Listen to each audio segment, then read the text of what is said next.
Entonces, eh, la producción en masa no va de la mano con el talante de estos artistas. Y recuerden que estos artistas vienen de estar protegidos, de familias ricas, de la corte, el mecenazgo, el mecenas, el que auspiciaba el trabajo de, de un artista porque sabía que este tenía valía. Y entonces es complicado.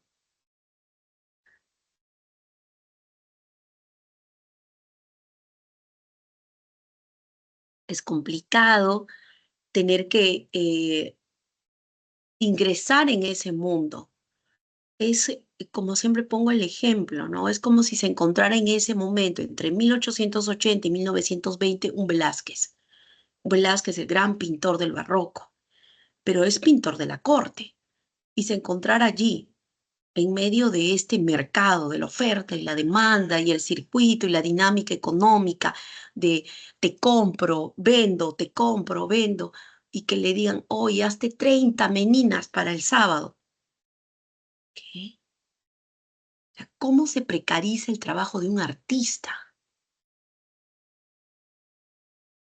Por eso es que aquí dice que la obra de arte se transforma en mercancía. Inaudito. Si bien es cierto, estaban ingresando los procesos de modernización a cada país, pero las mentes que estaban allí eran trasnochadas completamente. Así que el artista lo que hace es alejarse de ese contexto, de ese contexto. Se aleja, rehuye y sabe, tiene la convicción de que se trata de un gusto vulgar, grosero, que no concuerda con el de él, ¿no? Y no es un gusto refinado y entonces decide alejarse y buscar otros moldes estéticos. Este movimiento eh, nace si ustedes pueden apreciar, las últimas décadas del siglo XIX, ahí está 1880, y principios del siglo XX, principios del siglo XX, entre 1880 y 1920. Y claro, principalmente en Hispanoamérica. Fue el primer movimiento literario original surgido en Hispanoamérica. Y por eso los críticos se quitan las fechas, ¿no? Un poco que cuando nació realmente el modernismo, otros fijan esta fecha, otros con la publicación de Azul, pero lo importante es que Hispanoamérica, después de la conquista, logra su libertad literaria. Eso es interesante. Y para rematar este buen momento, los españoles leen a Rubén Darío y Rubén Darío influye mucho en la literatura española. Así que tuvo una influencia en España y llama mucho la atención que estos artistas del modernismo renuevan el lenguaje. El lenguaje es preciosista. El lenguaje, no se olviden de esto, el lenguaje es culto, preciosista, bello. Renuevan también la forma, ya les contaré cuando lleguemos a las características. Y hay un refinamiento estético que llama mucho la atención. Es una poesía estética muy refinada y,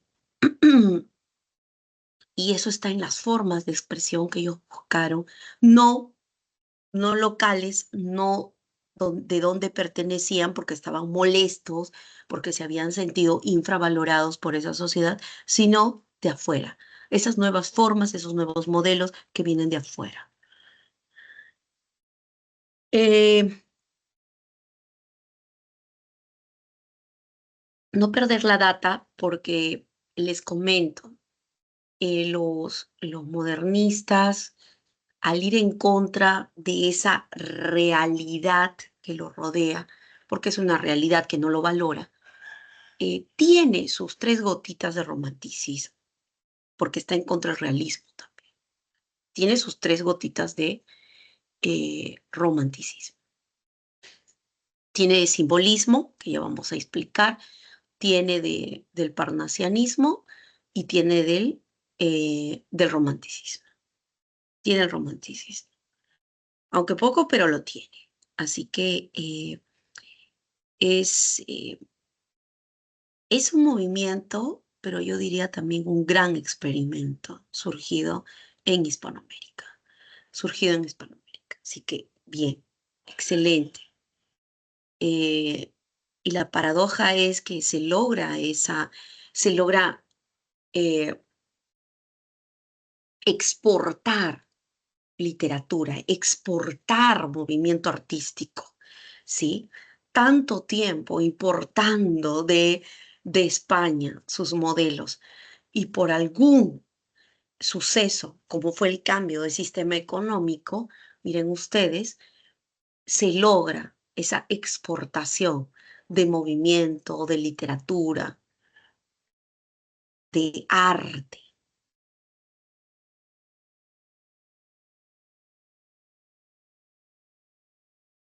Miren, aquí está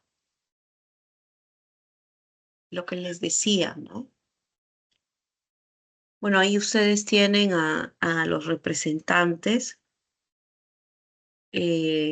a José Martí, es poeta, ensayista cubano, destacó bastante entre sus compañeros por ejemplo, por sus programas políticos,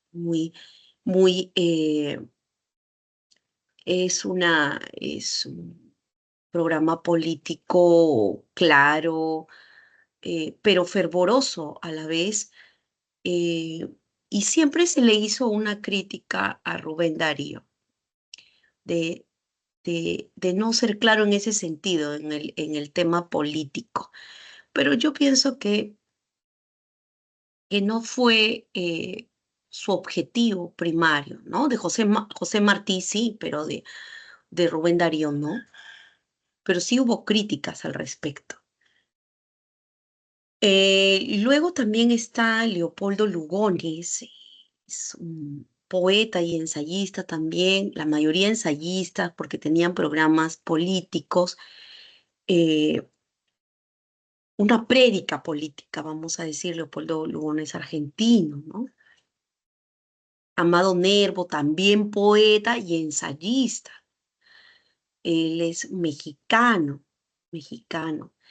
Y así, eh, estos escritores se sintieron en algún momento marginados por la falta de comprensión de ese nuevo mercado que se abría ante sus ojos. Ya no estaba la protección de algún hombre rico que les podía decir, a ver, José Martí, ¿cuánto te demoras en escribir algo nuevo? Bueno, me demoraré pues un año y medio. Subvencionaban al artista, subvencionaban al artista. Y, y bueno, ahora que no existe la figura de la protección económica, del mecenas, ¿qué tienen que hacer? Trabajar. Y no es que no hayan trabajado antes, pero es que no estaba vista el trabajo del escritor, del artista, del escultor, del pintor, como, digamos, un trabajo parecido al de todos.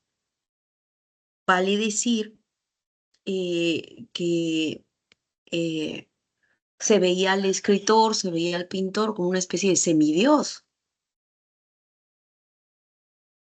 Y yo creo que en parte tenía razón, ¿no? No es que en un país pueda haber unos 7, 10 en la misma generación como José Martí. Entonces nosotros también tendríamos unos 10 Marios Vargas Llosa. y no lo tenemos. Entonces, por un lado, sí, yo concuerdo, las personas que descollan dentro de su grupo, bueno, tienen un carácter especial, tienen características especiales y el talento está ahí, ¿no? La disciplina, el talento. Pero también considero que eh, este fue un momento para que el artista convierta eh, su arte en una profesión. Lo que está obligado a hacer, como está tambaleándose en este nuevo mercado, lo que está obligado a hacer es a trabajar en otros oficios. Y, y bueno, va a dedicarse a la docencia, otros por ahí para poder subsistir. Dicen, voy a escribir crónicas en un periódico. Y es así, porque se tienen que ganar el pan. Y porque todavía no entienden esto del mercado y su movimiento, ¿no? Y además el mercado es utilitarista. Entonces tú le dices al mercado, bueno, yo escribo novelas y eso, ¿para qué me sirve? ¿No? Esa es la primera reacción, ¿no? La utilidad. El capitalismo duro, agresivo es así. ¿Me es útil? No me es útil. Y en esa medida de la utilidad y el consumismo es que se crea pues el precio, el valor, la valía de ese producto, porque el libro va a ser un producto, la obra va a ser un producto. Ah, ¿aquí qué dice? Aquí dice la obra va a ser una mercancía. Por aquí lo vi. Aquí, la obra se transforma en mercancía. Entonces lo importante es esto, ¿m? Esto, como hoy, ¿no? Pero en desmedro de la ética, la moral, las buenas costumbres, eso ya, el honor, esas palabras ya, con tal de tener esto. No hablo de nosotros que estamos en esta sala, porque nosotros somos buenas personas, ¿no? Con cuadro de valores serio, hemos recibido valores, pero en su mayoría no hay mucha diferencia con lo que sucedía en ese momento y hoy, ¿no? Y es en ese mundo que se siente pues desarraigado el artista. Vamos a las características. Siendo el modernismo un movimiento muy importante, porque renueva pues a la, en la literatura castellana, crea identidad también, identidad propia, porque uno se infla el pecho, pues, ¿no? Dicen los modernistas, ¿sí? Que nacen en Hispanoamérica. Eh, pero, ¿cuáles son estas características? ¿Qué los hace únicos a los artistas del modernismo? Modernismo sobre todo literario. Vamos a este espíritu cosmopolita que tenían en realidad todos los escritores del modernismo. Miren, básicamente los escritores del modernismo se inspiraron en la literatura europea, en el simbolismo y el parnasianismo, ¿sí? Eh, Son modelos franceses que en ese momento estaban de moda,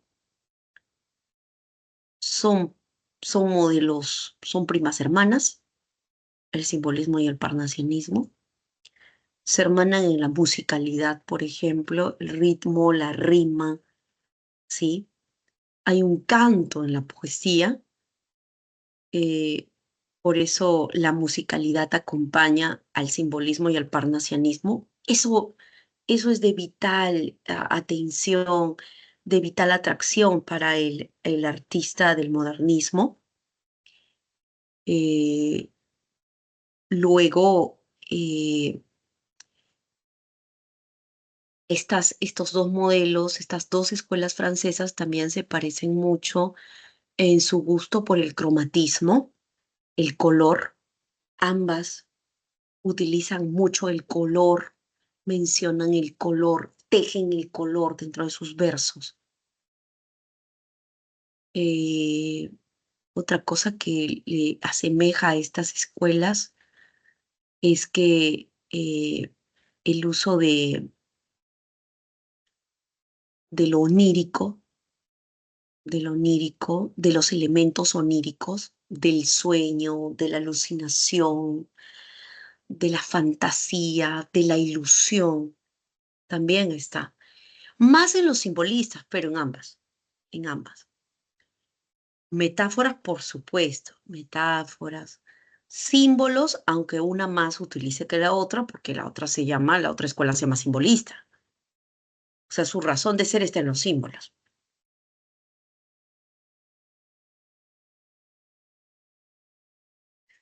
Eh, pero lo que las diferencia es justamente esta forma de presentar eh, y recrear la poesía dentro de los poemas. En el caso de los parnasianos, trabajaban mucho la forma, ¿ya? Y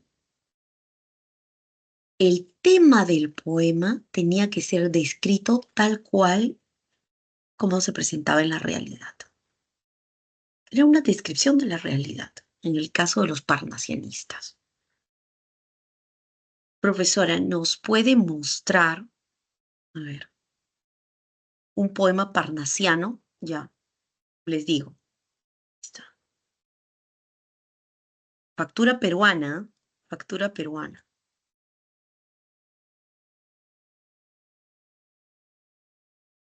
Ahora les muestro.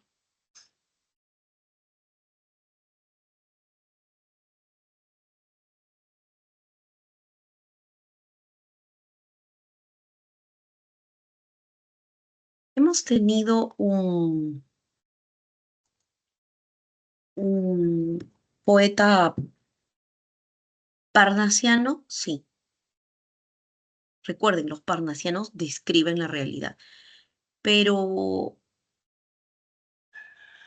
Miss, ese poeta que usted nos va a mostrar era eh, también simbolista. Sí, sí, también. Está fallando ay, aquí está, ya. Está fallando mi mouse. Ya, ahí está. Miren, allí tenemos a José Santos Chocana. Pueden darse cuenta ustedes cómo describe José Santos Chocana. Cuando se hace un balance de su obra, por supuesto que, a ver, en Francia los parnasianos decían, bueno, ya no quiero ser parnasiano, ahora quiero ser simbolista, pasaban. Por eso les digo primas hermanas, y los simbolistas habían sido parnasianos y regresaban, volvían, de ahí vienen también los poetas malditos. Entonces, eh, eh, Baudelaire estaba también allí, ¿no? En sus andanzas, parnasiano, simbolista. La idea es entender que hay una diferencia mínima, pero vital. El parnasiano describe y el simbolista utiliza solo símbolos porque sugiere una cosmovisión. Tanto así, miren, ahora les voy a mostrar, tanta así es la diferencia en esencia, que les voy a mostrar un poema simbolista.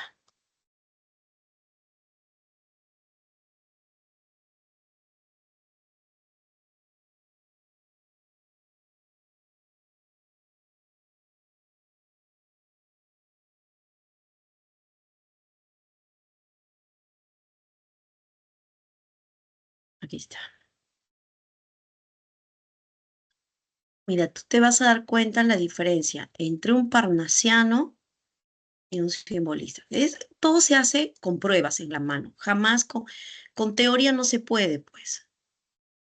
Con teoría no se puede, porque la teoría no te da para... Tienes que saber la teoría, pero también ver cuál es la diferencia, pero en la cancha. Entonces, aquí tienes dos poemas. Un parnasiano, José Santos Chocano, un simbolista, José María Eguren, nuestro único poeta simbolista en el Perú. Orgulloso. Bien, mira la diferencia con Blasón, que decíamos de los parnasianos describen, los parnasianos describen, se valen de la realidad para la creación de sus poemas, por supuesto. Mira lo que dice, le voy a leer, mira lo que dice, sí, José Santos Chocano. Sí, fue un destacado poeta peruano, pero no lo vamos a tratar. Eh, Miren lo que dice, soy el cantor de América autóctono y salvaje. Mi lira tiene un alma, mi canto un ideal. Mi verso no se mece colgado de un ramaje, con vaivén pausado de hamaca tropical. Cuando me siento inca, le rindo vasallaje al sol que me da el cetro de su poder real. Cuando me siento hispano y evoco el coloniaje, porque tiene de ambos, pues nosotros tenemos de ambos, mezcla. Parecen mis estrofas trompetas de cristal. Mi fantasía viene de un abolengo moro. Los Andes son de plata, pero el león de oro, cromatismo. Y las dos castas fundo con épico fragor. La sangre es española e incaico es el latido. Y de no ser poeta, quizá yo hubiera sido un blanco aventurero, un indio emperador. Que chapen esa flor los españoles, un blanco aventurero o un indio emperador. Ahora vamos a la niña de la lámpara azul. Mira, la niña de la lámpara azul, simbolista. En el pasadizo nebuloso, cual mágico sueño de Estambul, su perfil presenta destelloso la niña de la lámpara azul. Ágil y risueña se insinúa y su llama seductora brilla. Tiembla en su cabello la garúa de la playa de la maravilla. Con voz infantil y melodiosa, con fresco aroma de abedul, habla de una vida milagrosa, la niña de la lámpara azul, con cálidos ojos de dulzura y besos de amor matutino, me ofrece la bella criatura, un mágico y celeste camino. Miren ustedes, rima, ritmo, no musical. Mi pregunta es, mi pregunta es,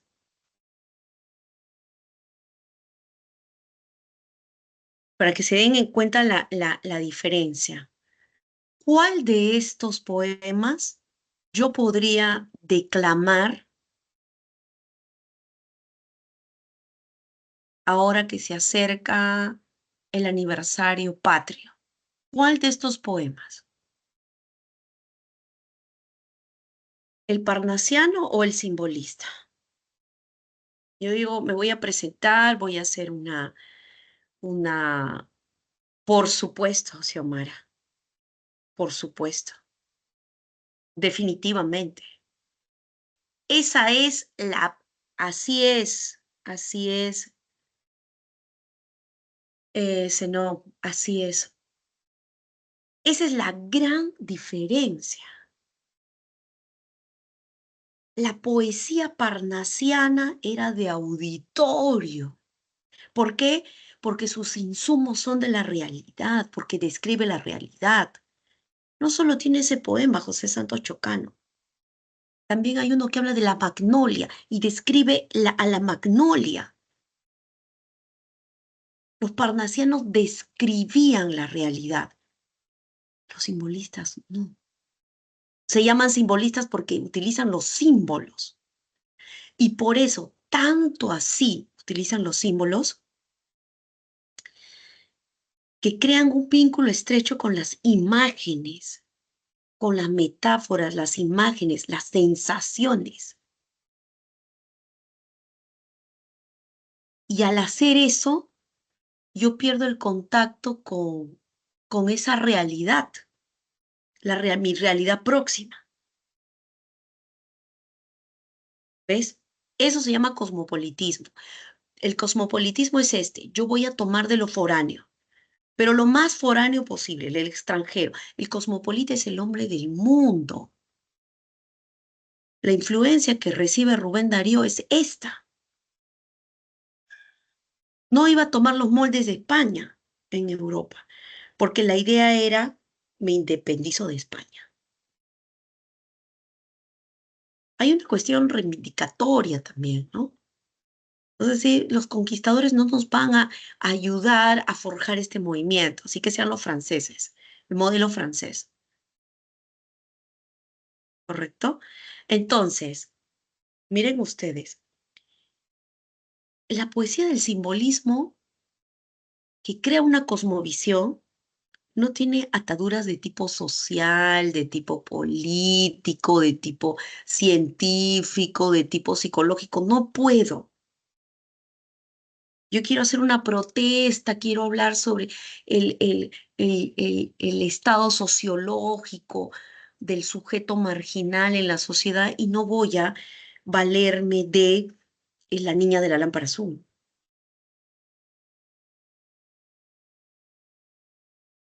No puedo. El simbolista se ha trazado una meta, poesía pura, pura. Aquí hubo, aquí hubo intentos, ¿sí? Y tanto así que los críticos dividieron a la generación del 50, las poetas, en puros y sociales, pero se hizo un caos, ¿no? Porque, no sé, un mes los sociales querían ser puros y después los puros querían ser sociales y así se pasaban, ¿no? El puente. Lo que sucedió también con los parnasianos y los simbolistas. Ahora, los simbolistas, eh, cuando nos distanciamos, los simbolistas nos parecen más completos, pero es una percepción. La poesía parnasiana eh, tiene sus certezas, a mí me gusta la grandilocuencia del parnasiano, esa, esa, esa poesía que mueve masas, esa poesía elevada, que mueve, que mueve voluntades. Porque imagínate este poema, ¿no? En un auditorio. Entonces, como que te enardece antes de una lucha, de una confrontación, para hablar de la identidad. Eso no puedes hacerlo con un poema del simbolismo, ¿no? No puedes. Pero ¿en qué medida los simbolistas nos parecen más orfebres en el sentido que echan mano de toda la simbología, de todo lo onírico? eh, para darnos a conocer ese dinamismo que no sé si está en la separata, ahora lo vamos a ver. Ah, no, va a ser más adelante cuando veamos a Eguren, porque se habla de esta elasticidad. ¿Y eso por qué? Porque los simbolistas poetas, muchos de ellos antes fueron pintores. Entonces el pintor siempre en sus lienzos busca movimiento. esta idea del movimiento. Y ahora, ¿cómo traslado eso a la poesía? Pareciera una poesía en movimiento, también poemas en movimiento. ¿Por qué? Porque ella utiliza verbos en movimiento, imágenes. Interesante los poemas de los simbolistas. Pero como les digo, hay una carga importante de imágenes en ambos, pero aún más en el simbolista. Por eso se llaman simbolistas. Se han entregado los símbolos completamente y echan mano de los símbolos para construir esa cosmovisión. No hay otra forma, ¿ya? Entonces, por favor, cuando hablemos ya de Guren, entender musicalidad ambos. Hay un trabajo del ritmo y la rima, tan, tan, tan, tan. El poema se canta. Soy el cantor de América, autóctono y salvaje, mi lira tiene... Eso, en ambos. Ambos creen que el poema es una partitura musical. Miren el trabajo de orfebre, cómo crear una joya. Entonces voy colocando las piedritas.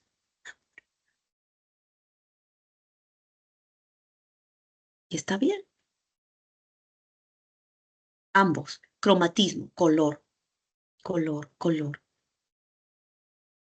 Sí.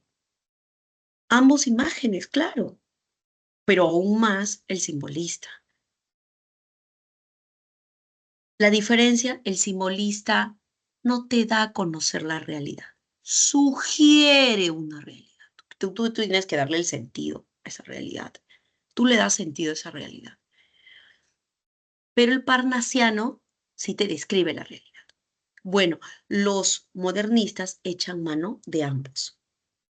Rubén Darío es más simbolista, por supuesto, que parnasiano. Ahora, eso no quiere decir que nunca es parnasiano, sí, porque yo les digo, la grandilocuencia, el poema elevado, es de los parnasianos, es de los parnasianos, no de los simbolistas. Porque ya les dije, en la celebración de la patria, pues no echas mano de un poema de, de los simbolistas. Cae bien y crea simpatía los poemas del parnasianismo, sobre todo de Chocano. Bien, vamos al sincretismo.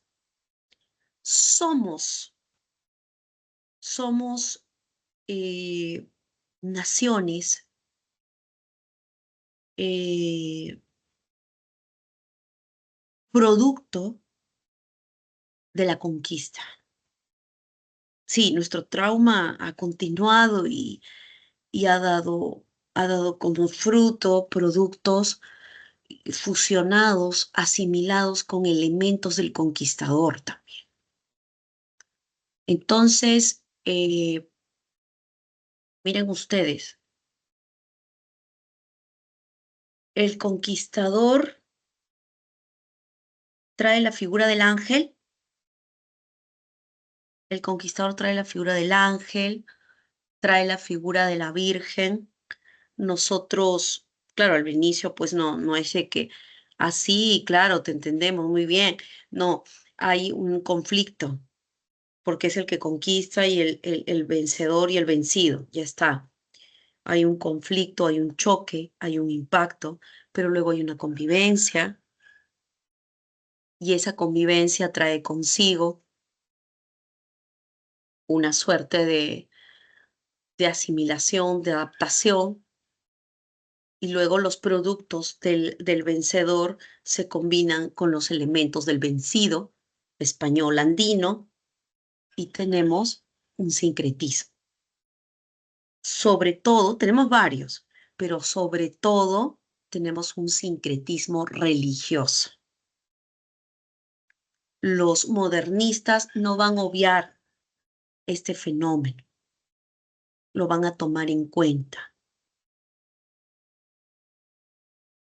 Eh, Producto de esto, por ejemplo, de esta fusión, por ejemplo, los españoles llegan con la cruz. La cruz no es nuestra, no es de los nativos, de los aborígenes, de los andinos, no es la cruz. Pero hoy vemos la cruz de Motupe, ¿no? Sincretismo. La Virgen no es una simbología nuestra. Llega y hoy tenemos la Virgen de Chape, sincretismo, ¿ya? Igualmente los ángeles, los duendes, porque nosotros, el duende europeo y nosotros tenemos el Muki, que es ese duende que está cuidado, que está por ahí, por las minas, que las minas están encantadas, las minas abandonadas tienen Mukis, por eso no hay que ingresar a las minas abandonadas porque te vas a encontrar con un Muki,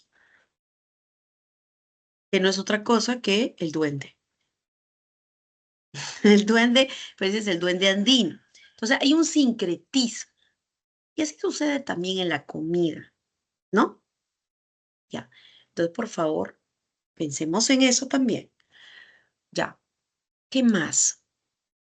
Hispanoamericanismo. Miren, todos estos señores que están aquí no hablaban por sus naciones, no hablaban por sus países, no eran voceros de sus países.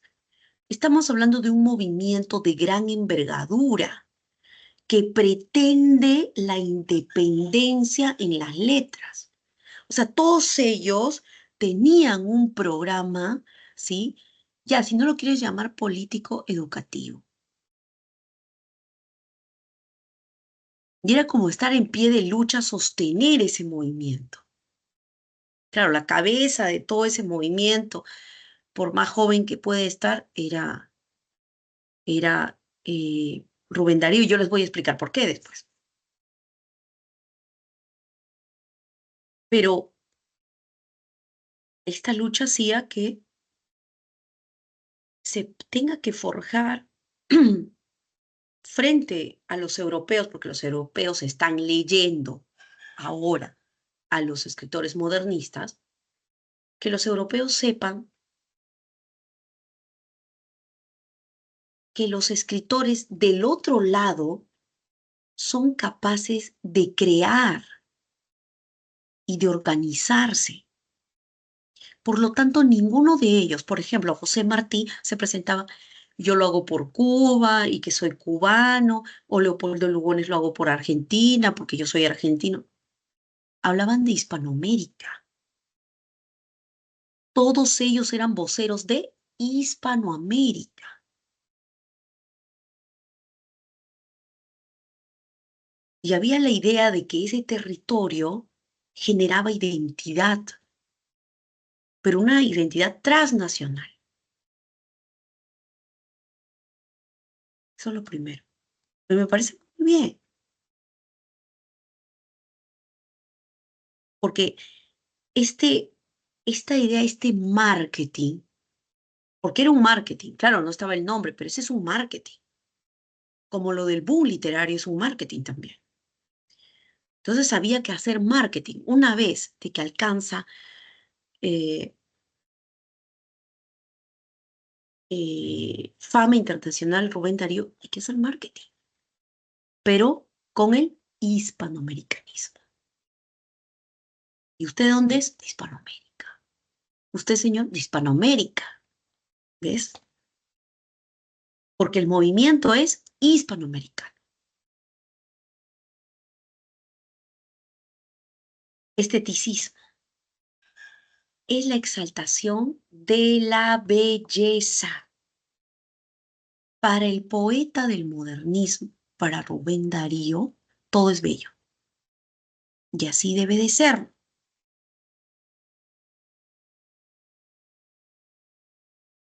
El cisne, que es el emblema, ¿sí? de, de la delicadeza, de la belleza, de lo sublime.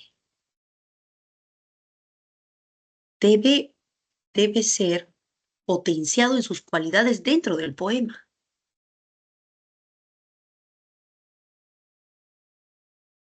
Entonces, ese elemento que yo pretendo que sea bello, ¿sí? Debe mostrarse y debe resaltarse en el poema bajo esas cualidades. El preciosismo, no solo en los elementos, sino también en las palabras. Ustedes no van a encontrar, por ejemplo, en el vocabulario de los modernistas, bonito. No, porque hablamos de un esteticismo que no solo está en el elemento que acabo de determinar como bello, sino también en las palabras. Por eso se le criticó a Vallejo, cuando Vallejo en su primera etapa de modernista comienza a utilizar algunos términos que para los modernistas era chocante, como por ejemplo horno, horno, o que el pan se quema. Eso no es preciosista. Pero ya tenemos un Vallejo que está tratando de sacarse de encima este movimiento, ¿no? Que es pesado, porque tú te acostumbras a ese formato. Solo Dios y los necios no cambian. Y Vallejo tenía que cambiar para seguir evolucionando en las letras. Le pasó a Valdelomar, porque Valdelomar llega, irrumpe y comienza a hablar de la mesita, de, del lugar provinciano, de la silla, de, de la agüita, de la granja, del corralito. Oye, ¿qué es eso? No deja de ser modernista, pero va siendo una combinación. Eso no va a suceder en el modernismo puro, pleno. La estética es fundamental, lo bello es fundamental, pero tienen sus elementos como sacros de lo bello, ¿no? Bello es un castillo, bella es la reina, bello es la princesa, bella es la lila, la flor de loto, bello es el cisne. Ahora vamos a lo exótico. ¿Qué es lo exótico? Lo exótico es lo raro, ya, lo extraño. Ahora, no raro como, oye, qué raro porque tiene tres ojos. No, a eso no me refiero. Recuerdan que el sujeto modernista está molesto con la sociedad de su tiempo porque lo ha infravalorado, porque le dijo anda, trabaja, porque le dijo, mira, ¿cuánto haces o qué utilidad tiene tu trabajo? Ya está molesto, pues. Entonces, fuga de la realidad de ese espacio, de ese tiempo. Y busca sus elementos, sus insumos en culturas muy lejanas. Los elementos que tiene no son propios de nuestras naciones. Y aquí viene la pregunta, que dice, no compare a Dios con personas, profe. Dije semidios, y claro, hay una diferencia entre los dioses, porque también habían dioses griegos, y tu Dios con mayúscula, querido André, ¿no? Y dije semidioses. No, no dije semidios, dije semidioses, a al aspecto de los griegos me refería, ¿ya? Eh, y no me refería a tu Dios católico, ¿correcto, André? Sí, cualquier cosa que las consultas o le moleste, yo no tengo nada en contra de las religiones, así que cuando dije en algún momento que la figura del artista era considerado como semidioses, ellos semidioses, era por el talento que tenían. Y no me estaba refiriendo al Dios católico, como creo que sí lo está haciendo André. ¿Ya? André,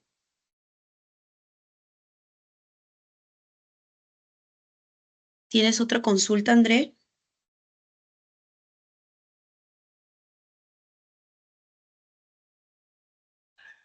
Ya dime. No, lo decía del artista modernista y su situación, porque le dicen al artista modernista, ¿y tú qué sabes hacer? Porque antes el artista estaba protegido en las casas de las familias ricas. Entonces, le subvencionaban su trabajo.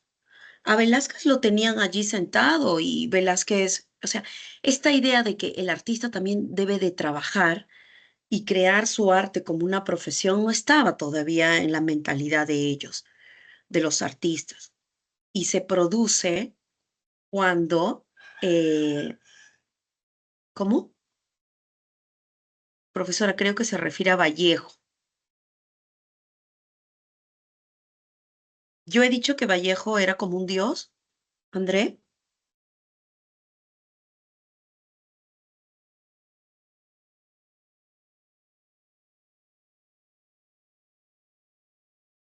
Sarita, ¿cómo que en qué momento me he referido a Vallejo como dios? Dije que era un dios. Siempre digo que son extraterrestres cuando quiero un poco sobredimensionar, ¿no? Este don. Jamás he dicho es un dios. No compare a Dios con personas.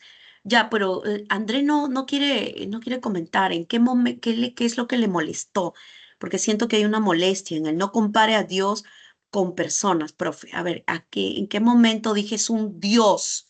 ¿Para quién? A ver,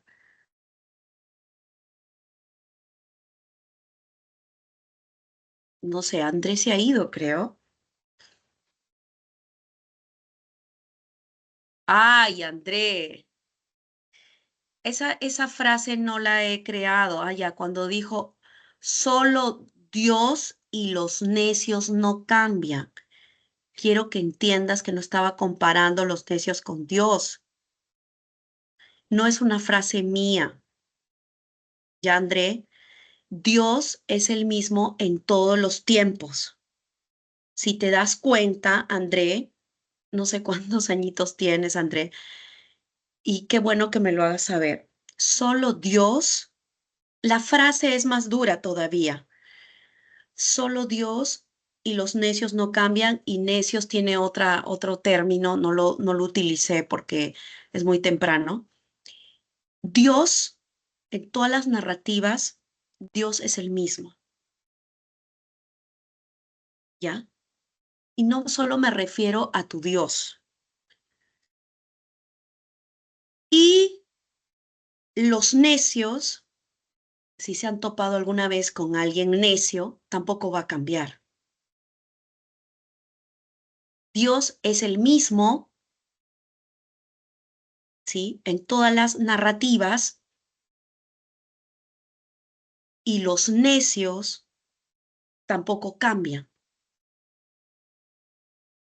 A eso me referí. Yo no dije que Dios sea necio. No dice, no compare a Dios con los hombres.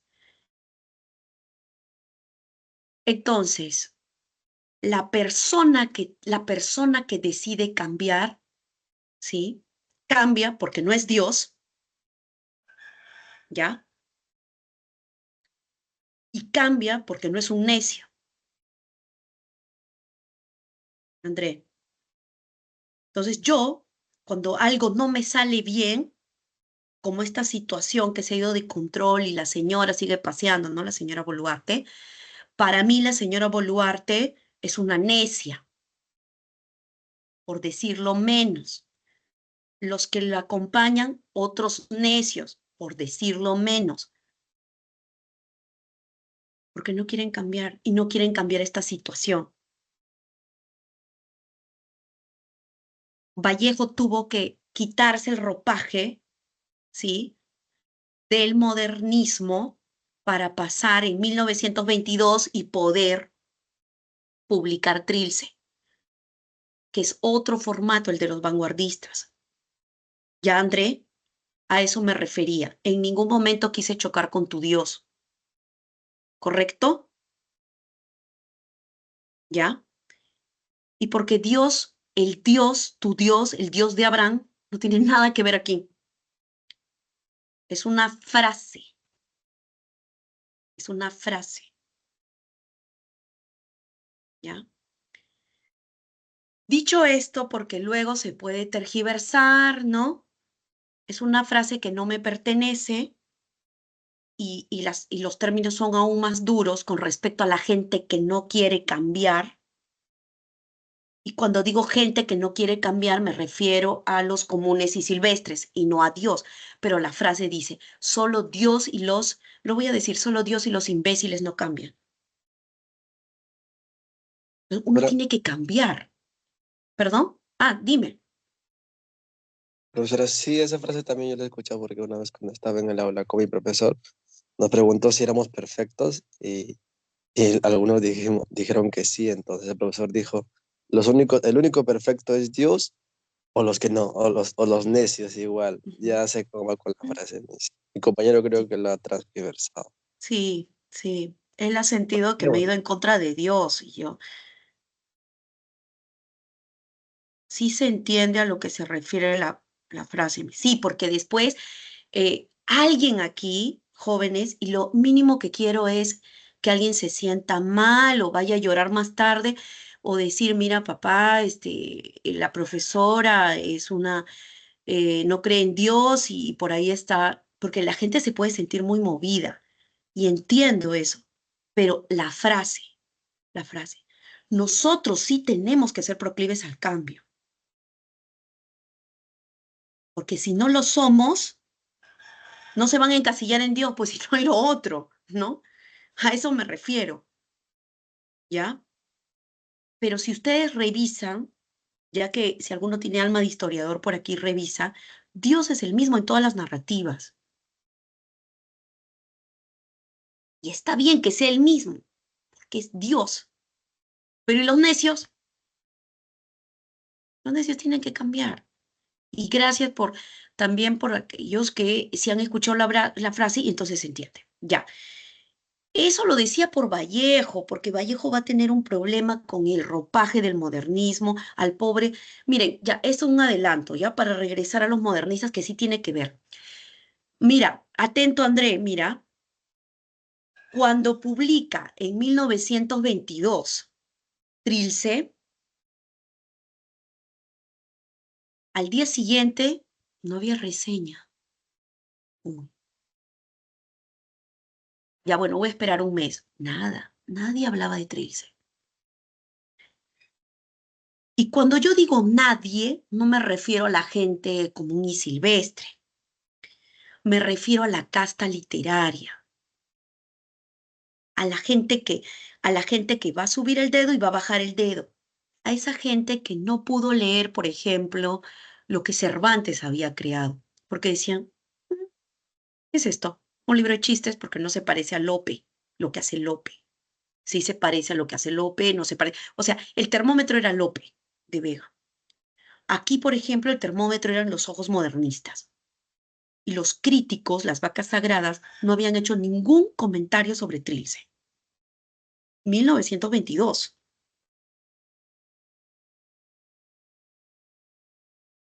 Y Vallejo toca la puerta de una de las vacas sagradas, Clemente Palma, hijo de Ricardo Palma,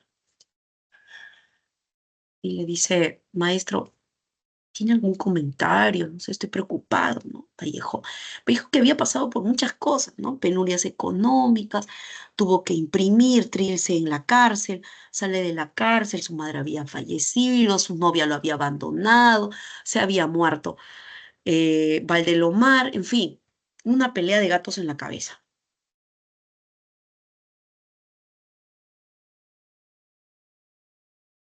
Ya, algo que le voy a decir a André. André, nos has dado para la polémica.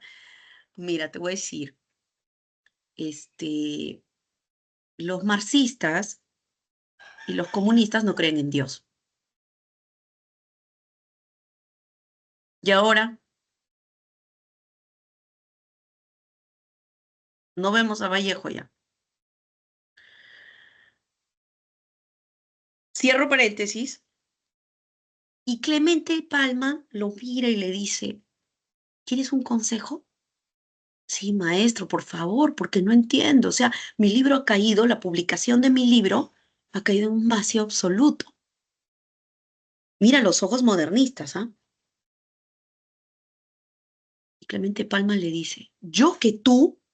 ¿Qué haría? Sí, dime, maestro, por favor, mi sensei, dime. Me mato. Mátate. Porque no sales de esta, Vallejo. ¿Qué has hecho? ¿Qué hiciste? Y encima le dice cómo matarse, ¿ah? Le dice, mira, lo más fácil, ahorita te tiras a los rieles del tren y ahí fácil, porque no va a haber forma. Con esto has caído.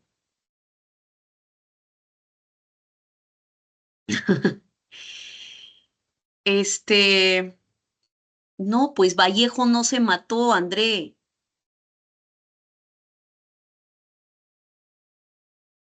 Gracias al cielo, al firmamento, no le hizo caso. Pero decirle eso a una persona que ha pasado por todo eso, claro, yo no afirmé, no sé por qué. André, ¿qué has tomado? Creo que tomó balines, André, en el desayuno. André está que quiere bronca. Dice, el que se mata es María Arguedas, no vaya. Yo no he dicho que se mató, hijo.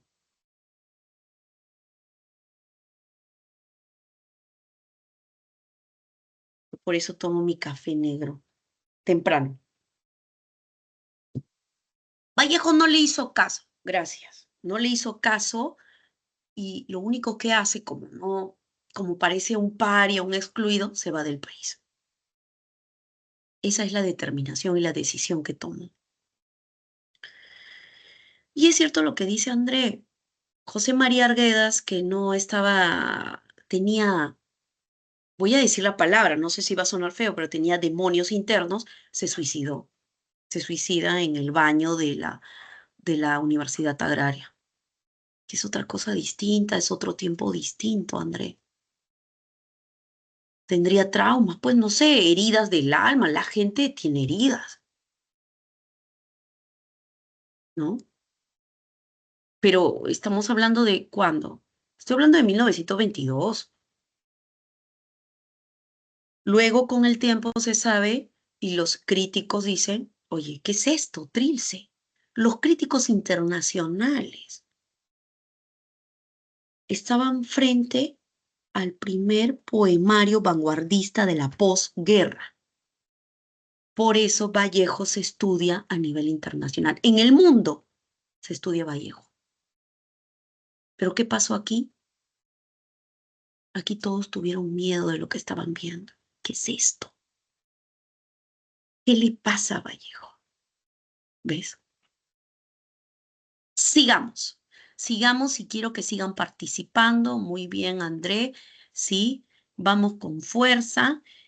Entonces tenemos el exotismo. Ah, ya, voy a preguntar sobre el exotismo. A ver, yo les pregunto. Entonces, ¿dónde está lo exótico, lo raro? Pregunto, ¿los cisnes forman parte de nuestra realidad?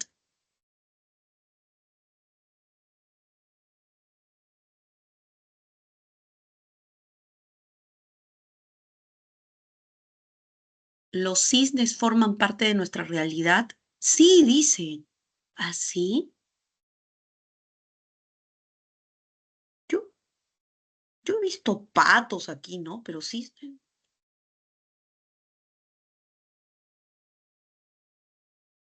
Miren, ¿ah? No son parte de nuestra realidad los cisnes.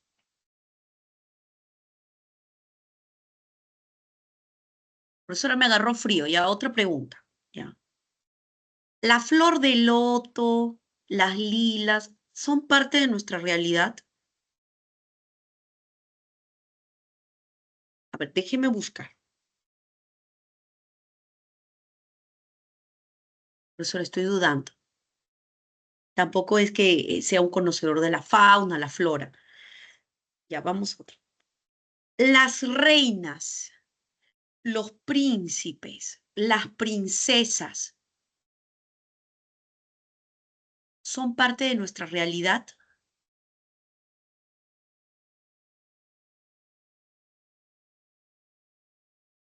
No. Los castillos, no. Los gnomos, los duendes, no.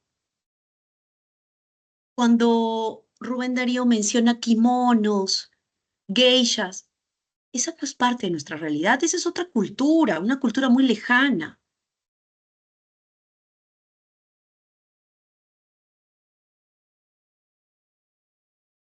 ¿Ven?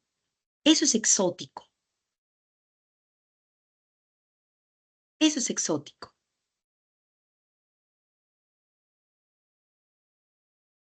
¿Cómo se llama este, el hombre de la nieve, el pie grande? ¿Es parte de nuestra realidad? No, no,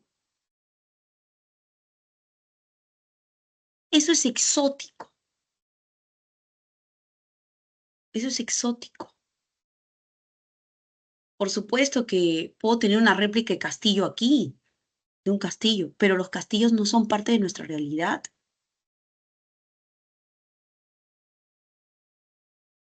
Ni las princesas, las hadas. Las hadas son parte de nuestra realidad, están en nuestro imaginario. Las hadas, no. El fauno, la mitología griega, la mitología latina que también aparece en los poemas, no. O sea, los elementos, no.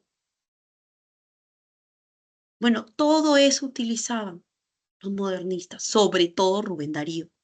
Exótico, exótico, extraño, raro a nuestra cultura. Que conocemos a una princesa, sí, pero que sea parte de nuestra realidad, no. Igual el cisne, ¿no?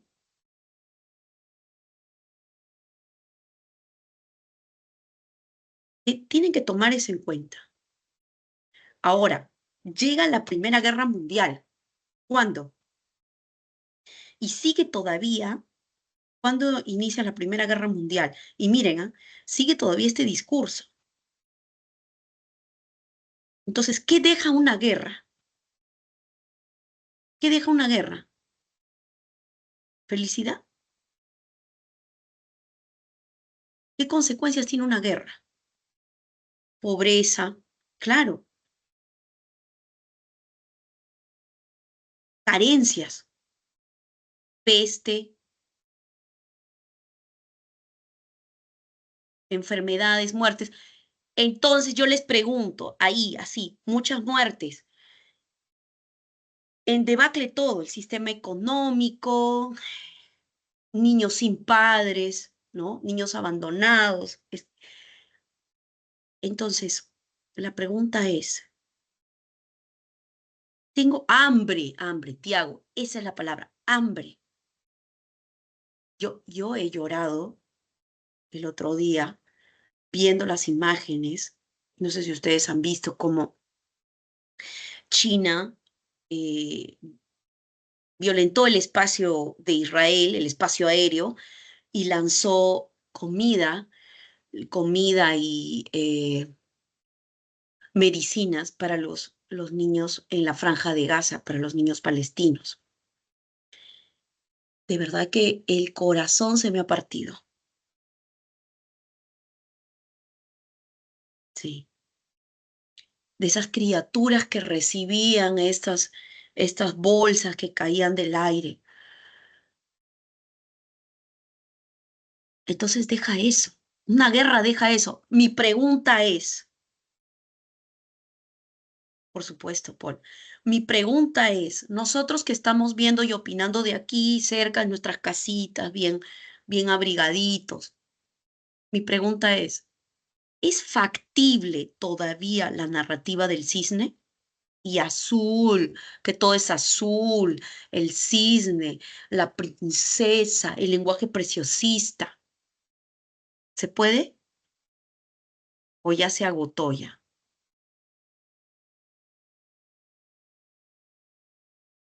Claro.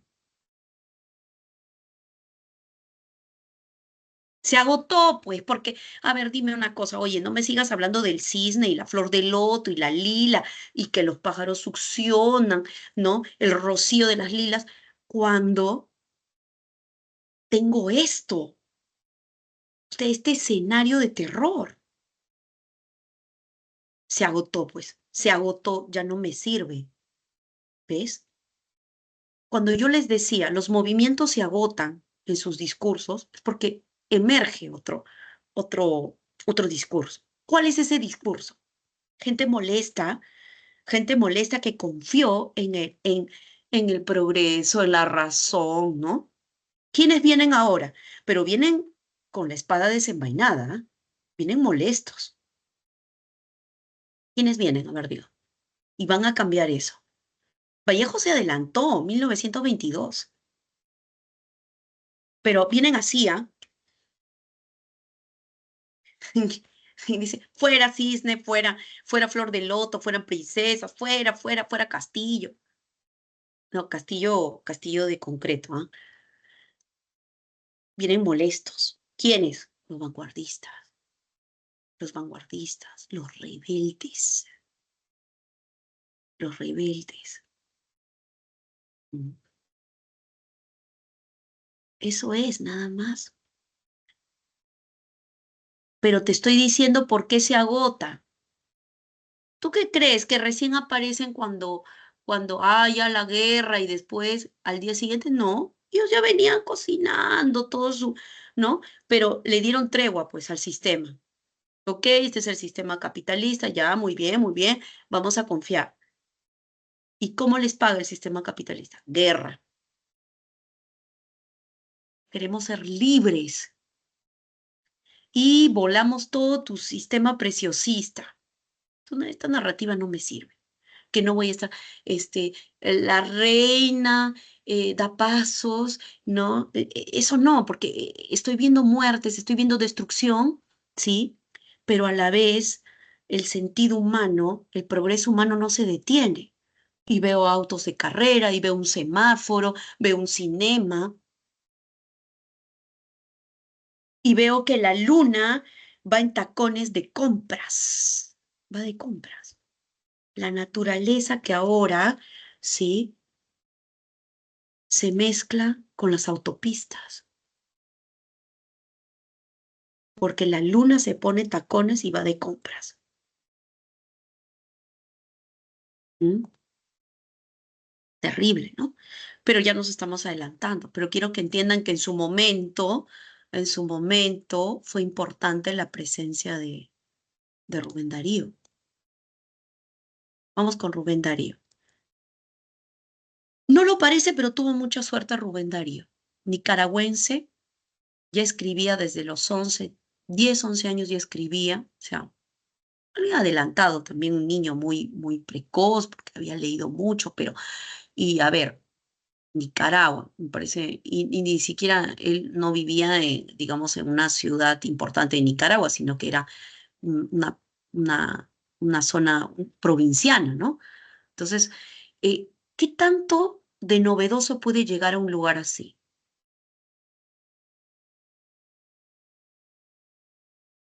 Si nos, si nos colocamos en la fecha de su nacimiento, ¿no? Qué tan cosmopolita puede ser una ciudad en Nicaragua? 1870, 1890. ¿Qué tan cosmopolita es Lima? Atrasados, pues, ¿no? Y solo dos ciudades eran cosmopolitas en aquel tiempo: Santiago de Chile y Buenos Aires. Quiere decir que ahí podían llegar las novedades. Porque, señores, no teníamos esto. Entonces llegan las novedades, o sea, llegan los libros, lo último que se ha escrito en Inglaterra, en Francia, en Estados Unidos, llegan a esos lugares. Aquí no. Y él viaja a Chile. Y es en Chile donde publica Azul, en 1888. En Chile pasó este señor, Rubén Darío, que es el representante del modernismo, pasó penurias económicas, necesidades grandes y tuvo que trabajar en puertos. Su necesidad económica lo llevó a trabajar, a escribir pequeñas crónicas en las amanecidas, en las madrugadas, en la prensa. Pero Azul iba desarrollándose.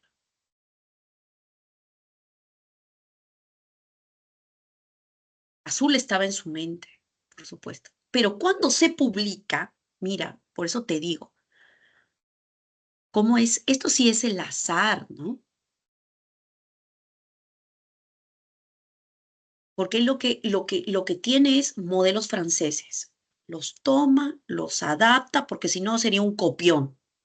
Pues tú lo que puedes hacer es mirar qué hace el otro y lo modificas o le colocas tu sello. Y ahí sí ya no eres un copión, no es plagio. Pero si tú tomas la plantilla de Vallejo tal cual y le cambias algunas palabras, eres un copión, pues, de Vallejo. La idea es utilizarlo como modelo y colocar también tus virtudes, tus características, darle tu sello, modificar, innovar sobre eso, sobre eso. Y Rubén Darío había hecho eso en Azul. Pero, ¿te acuerdas que te comenté lo que le pasó a Vallejo? Vallejo estaba esperando así. ¿Y ahora? Y nadie habló de Trilce. Entonces, ¿qué es lo mágico que le pasa a Rubén Darío? Se publica Azul y en ese entonces, en España, había un, un crítico literario importante. Miren, si mal no recuerdo, se apellidaba Valera. Y encuentra Azul y le hace una reseña. Por supuesto, cuando tú haces una reseña, no le vas a dar con palo al escritor, ensalzas, ¿no?, sus virtudes. Y le había gustado Azul, entonces hace una reseña minuciosa, ¿sí?, del libro Azul y ensalza la figura de Rubén Darío. Y como es una autoridad, la persona que te está haciendo la reseña, pues lo lee y dice, oye, ¿quién será este Rubén Darío? A ver, hay que leerlo. Esa es. Ese es el espaldarazo que necesitaba Rubén Darío. Y de ahí te vas a ir hacia arriba, que es lo que le pasó a Rubén Darío. Miren, jóvenes, los grandes poetas tienen periodos. Rubén Darío lo tiene, Vallejo lo tuvo, este, Pablo Neruda también, pero esos periodos deben ir hacia arriba. Los periodos de los grandes poetas, no es que un día está arriba, el siguiente periodo está en el núcleo de la Tierra, luego sube. No, eso no. Terminas hacia arriba. Vallejo terminó así, Rubén Darío del mismo modo, Pablo Neruda igual. Sí. Lo importante de Rubén Darío es que fue, y esto lo escriben, lo sellan, y no se olvide. Porque uno dice, ay, este señor, ¿lo que hizo? Fue el primer escritor hispanoamericano en ganar fama mundial. Y yo te dije, ¿qué le preguntan? ¿Y usted? Soy hispanoamericano. Eso. Entonces, ¿abre puertas o no? Sí, abre puertas. ¿Y este señor que ha escrito azul, de dónde es? ¿Ah? Del otro lado, ¿no? Del otro lado, hispanoamericano. Esa es la proeza de exportación, ¿no? ¿Ven? ¿Y qué es azul? Azul es un libro, ustedes creo allí en la separata, tienen azul dividido, creo que lo han colocado en narrativa, ¿no? Creo que sí. Lo han colocado en narrativa. Yo les voy a decir, sí tiene poemas también. Es un libro mezcla, es un libro mixtura. Tiene poemas y tiene cuentos. Pero la crítica dice que sus poemas tienen rezagos románticos. Está bien, pues, está bien. Es una poesía de corte amorosa, una poesía sentimental, amorosa, pero en sus cuentos es más modernista. O sea, quiere decir que sus cuentos sí encierran casi todas las características de un escritor modernista. Y sus poemas, todavía en sus poemas, claro que hay musicalidad, hay cromatismo, y preciosismo, por supuesto, también en sus cuentos. Lo que pasa es que aún está ese rezago romántico y está bien, porque él es hijo de Becker. Y yo les dije, Becker era una importancia absoluta para la poesía castellana, solo que al pobrecito lo conocen después de que muere. Entonces, Becker es tardío. ¿Se acuerdan? Becker muere y se publica Rimas y Leyendas después.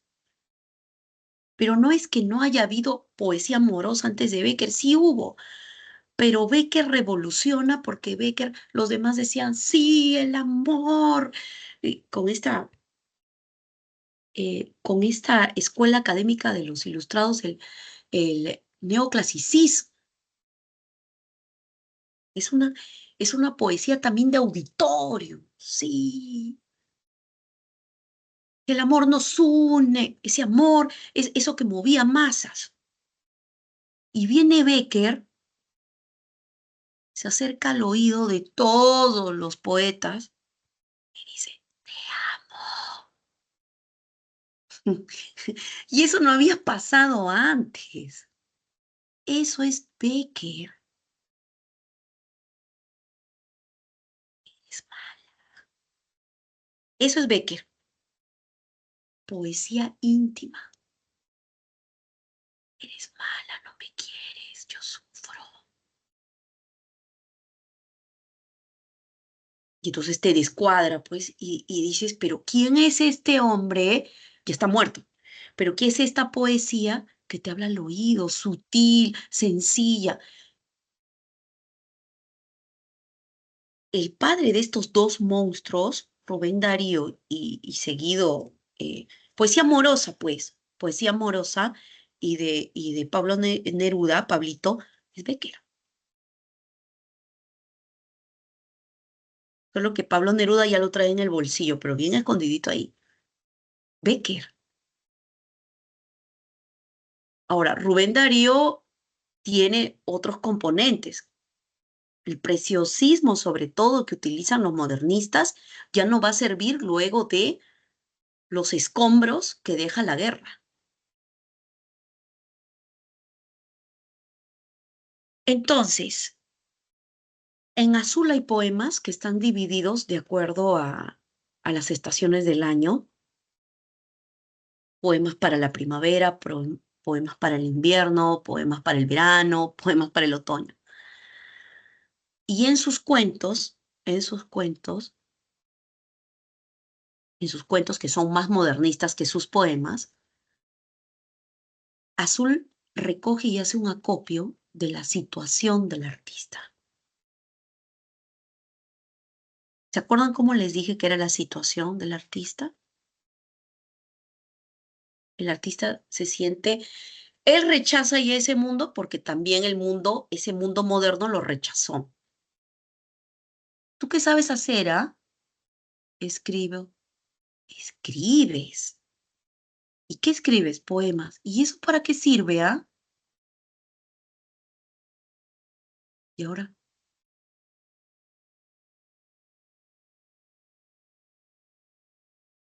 en sus poemas está el amor presente, la naturaleza y la literatura porque aprovecha para mencionar a sus padres literarios.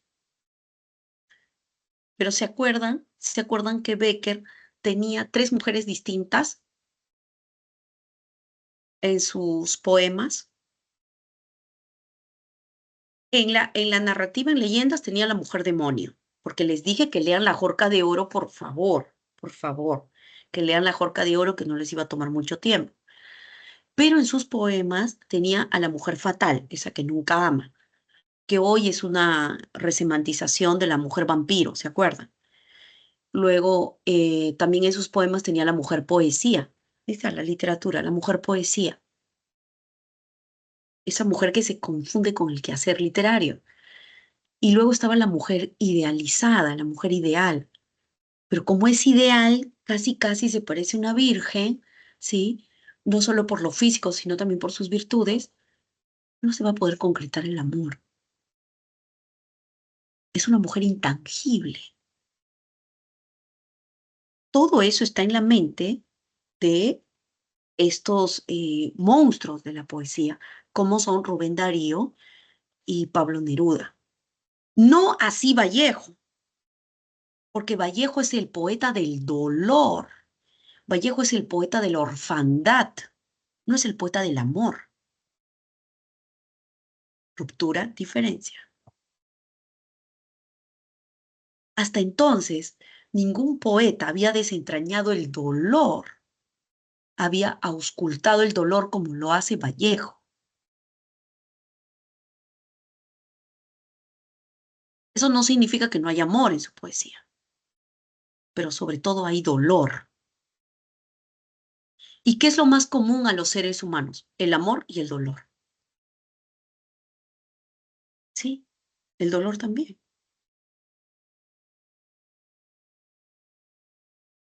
Bien, lean El Rey Burgués, pero les doy así un cachito para que ustedes miren, ¿cómo es este rey? Este rey es burgués. O sea, más capitalista no puede ser.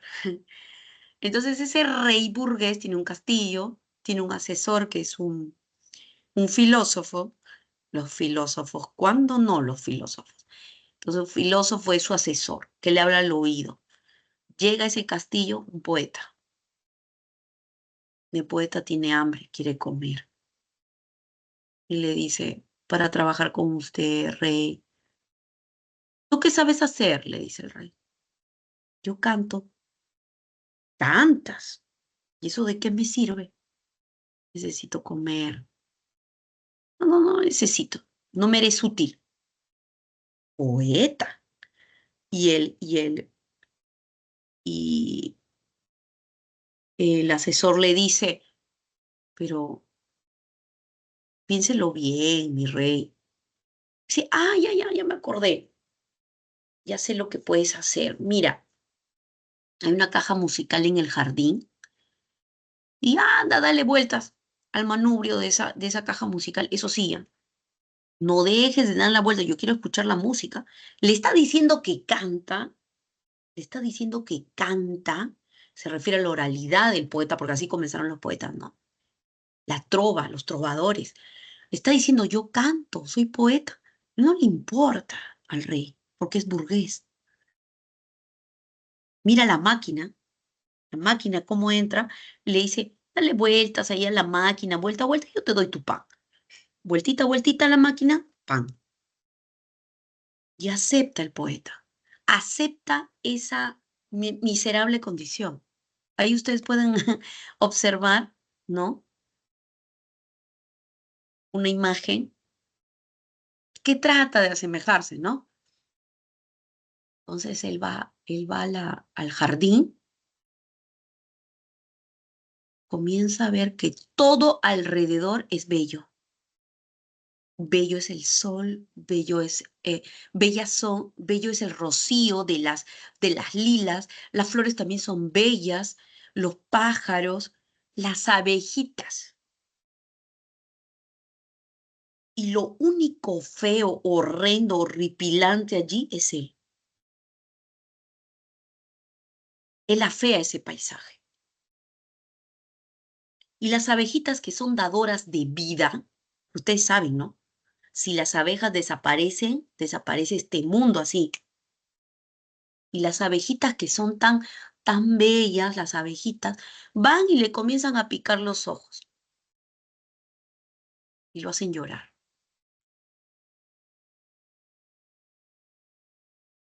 Esa es la situación del artista en el mundo moderno. Tiene que trabajar de esa forma, miren, allí moviendo. Eso le ha pasado, pues, a Rubén Darío. No les terminé de contar, pues. Rubén Darío, en sus momentos de dolor, de tragedia, de penuria económica, se dedicó al alcohol y le dio cirrosis. ¿Sí? La vida no es color de rosa. La vida no es color de rosa. Pero tuvo gloria, gloria. Pudo ver la gloria, lo que no le pasó a Cervantes, lo que en su momento no le pasó a Vallejo. Él sí vivió la gloria, lo esperaban, daban conferencias, le decían maestro en España, los de la generación del 98. Por lo menos vivió la gloria. Otra cosa es tener fama, ser conocido. Fue célebre. O sea, él lo vivió, lo sintió. ¿Mm? Por lo menos. Bueno, Pablito Neruda, Pablo Neruda. Un momento, ¿ya? Voy a cerrar la puerta que la han dejado abierta. Un momentito.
Ya, listo. Me fui a abrigar, la verdad.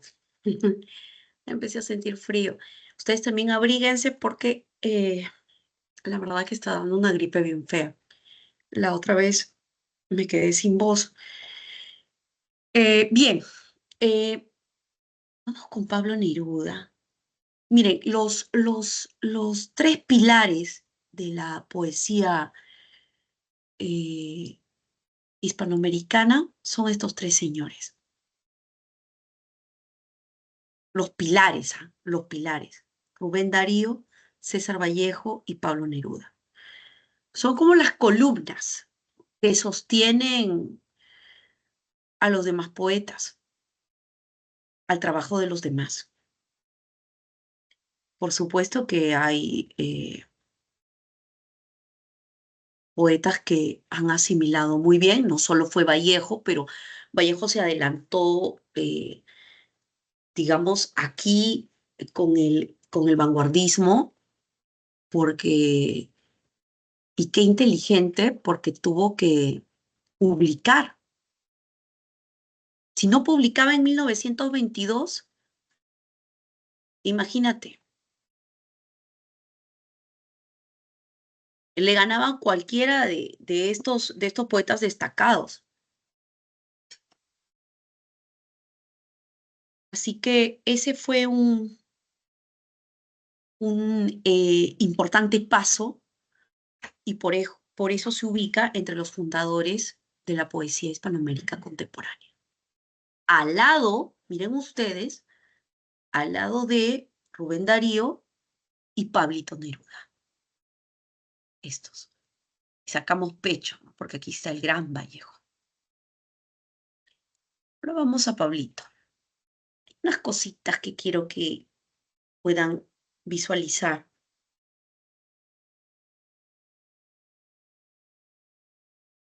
Miren, ¿ah? No pierdan de vista que nace en 1904. Hay una anécdota.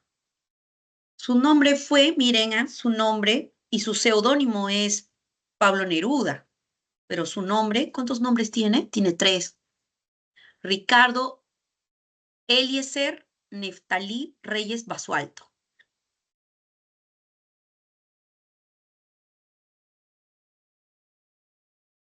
¿Qué pasa con eso? Cuando tenía 10, 11 años, se coloca el seudónimo de Pablito Neruda. En una zona rural provinciana de Chile, no era pobre, ¿eh?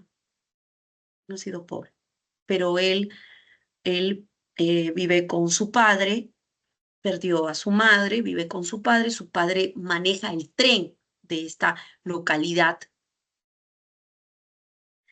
y, pero su padre no quería verlo leer menos poesía, pero él tenía una biblioteca nutrida que le había dejado su abuelo. Imagínense, 10, 11 años. Y de pronto la municipalidad, ¿no?, de la localidad llama a un concurso literario de poemas, de poesía.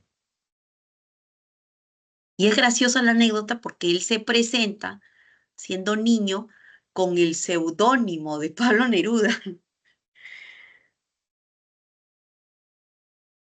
Bueno, no sé si saben, ya me da miedo decir las frases, pero no sé si saben que existe una frase: pueblo chico, infierno grande.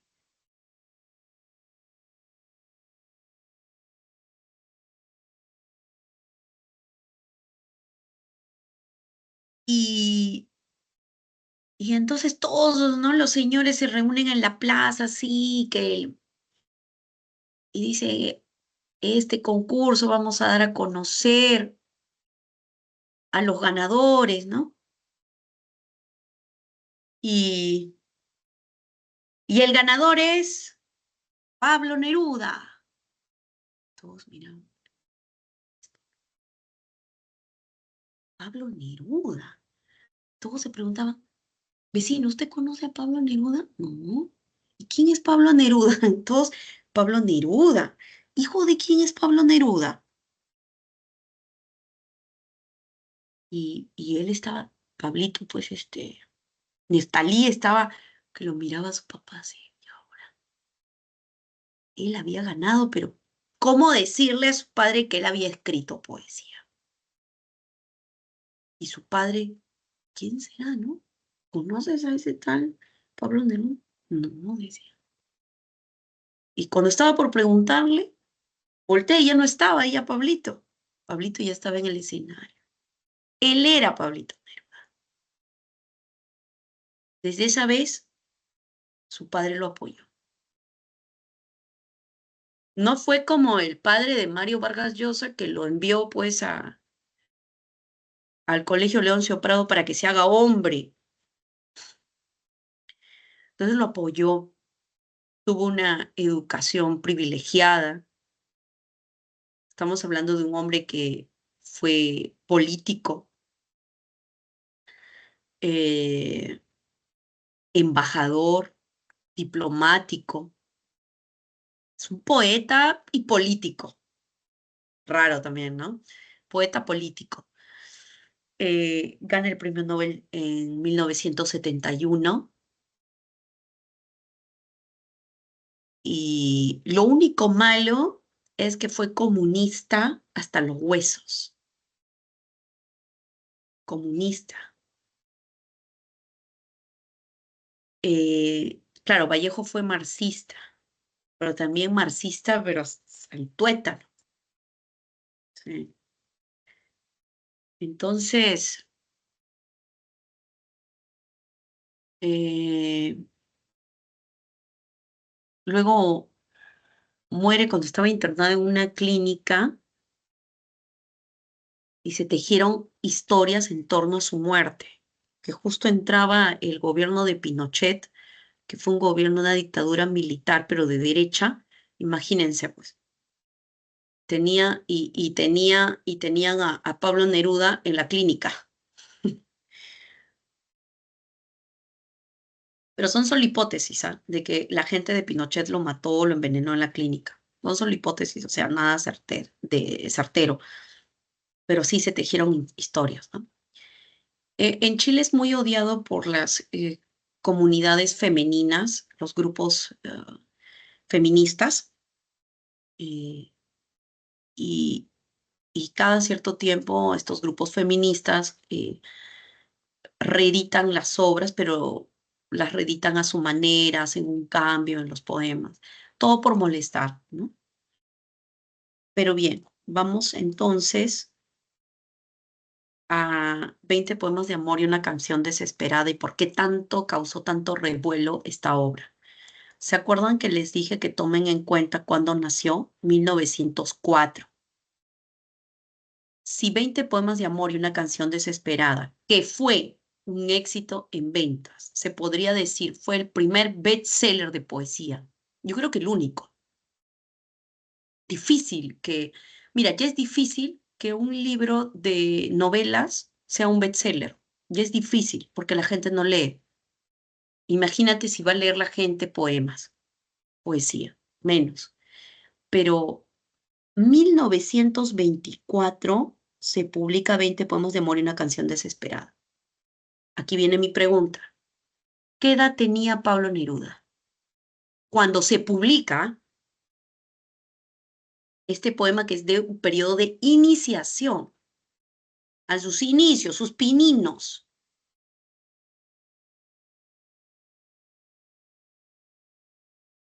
A ver, ¿quién puesto?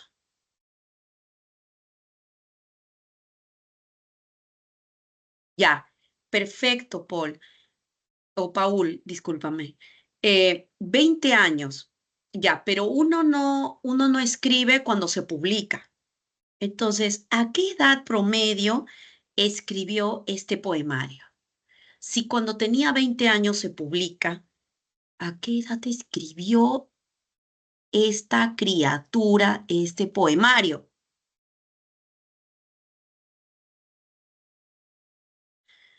Cuando yo me puse a pensar en eso, 18, 19, ¿no? Uno se imagina, porque ustedes no vayan a creer y tener esa idea romántica, musas volando, las hadas se llevan volando al escritor así, se lo llevan y al día siguiente ya está la obra. No, el escritor trabaja, gasta bastante papel, porque no había el celular, no había esto, no había internet, no había las computadoras, entonces la gente escribía. Entonces yo me imagino que gastó bastante papel y que tenía entre 18 y 19 años, si no es que comenzó a escribir esto a los 17. Entonces cuando yo me puse a pensar en esa fecha, por supuesto yo tenía 6 y nos mandan a hacer un trabajo en la maestría, pero, y de ahí dije, ¿yo qué estaba haciendo a los 18, 19? Puse a pensar. Es que yo soy común, mortal, silvestre. ¿Qué estaba haciendo a los 18, 19? Y esta criatura, Pablo, Neftalí, estaba escribiendo el libro más importante de la poesía amorosa, ¿sí?, de la literatura castellana. 18, 19 años. Y es tan osado, yo les dije que llevaba Becker en el pecho y en el bolsillo, pero es tan osado, Becker fue osadísimo para su tiempo, ¿sí?, al decir en el oído, te amo. Esa es la poesía amorosa íntima. Los modernistas eran muy sensualistas, ojo,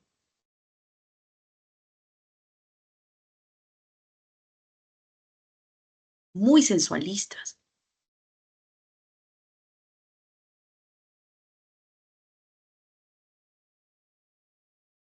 Y eso no se pierde en este poemario, ¿ah? Porque todavía hay rezagos modernistas también. Es sensual y el poema número 1, porque son en realidad 21 poemas, dice 20 poemas de amor y una canción desesperada. Y el primer poema es erótico. Primer gol, porque es como un gancho en donde ya tienes a tus, ¿no? Ahora sí los tienes, a tus lectores. Segundo gancho, la mujer, la mujer es la naturaleza misma. Ya no hay una relación, ¿no? Sino que la mujer se ha convertido en la naturaleza.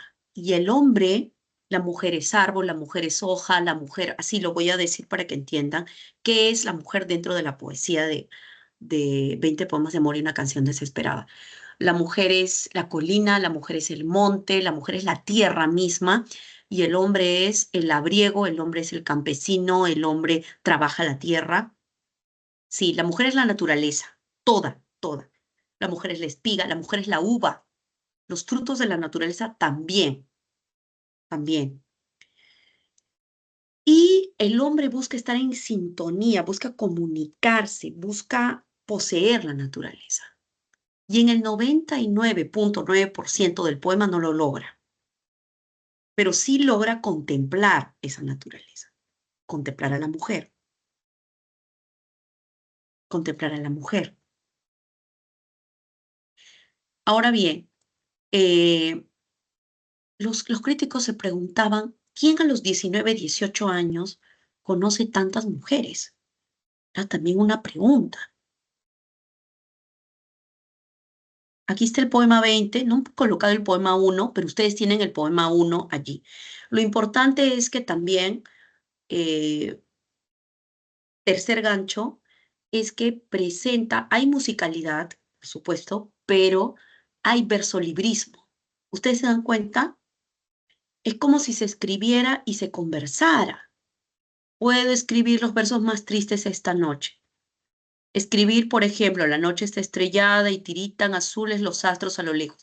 Ya no tenemos rima, sino hay un versolibrismo. ¿Se dan cuenta? Un versolibrismo. Nosotros los de entonces ya no somos los mismos. Ya no la quiero, es cierto, pero cuánto la quise. Mi voz buscaba el viento para tocar su oído, ¿no? Ahí está. ¿Hay melancolía? Por supuesto, porque esa situación de lejanía, de fracaso en la comunicación está presente, pero puedo contemplarla, ¿no? Puedo contemplar a la mujer. Bueno, esto ya les dije, ¿no? Es neorromántico porque sí, siempre se ha visto a la mujer asociada con la naturaleza, pero esta vez en el poemario, la mujer es la naturaleza. Y la idea es que el labriego, el campesino, el hombre, el visitante, el viajero quiere complementarse con la naturaleza. Y la colina es alguna parte del cuerpo de la mujer. La hoja, lo mismo. La piedra, la gaviota. Y hay tristeza, por supuesto, hay melancolía cuando no se logra complementar. Cuando no se logra complementar. Estas son las respuestas, jóvenes. Les agradezco su atención. ¿Sí? Ahí están las respuestas. Y ver,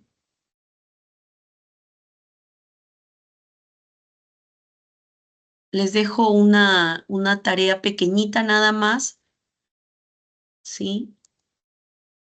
Ustedes vayan a la RAI y vean la diferencia entre erótico y pornográfico.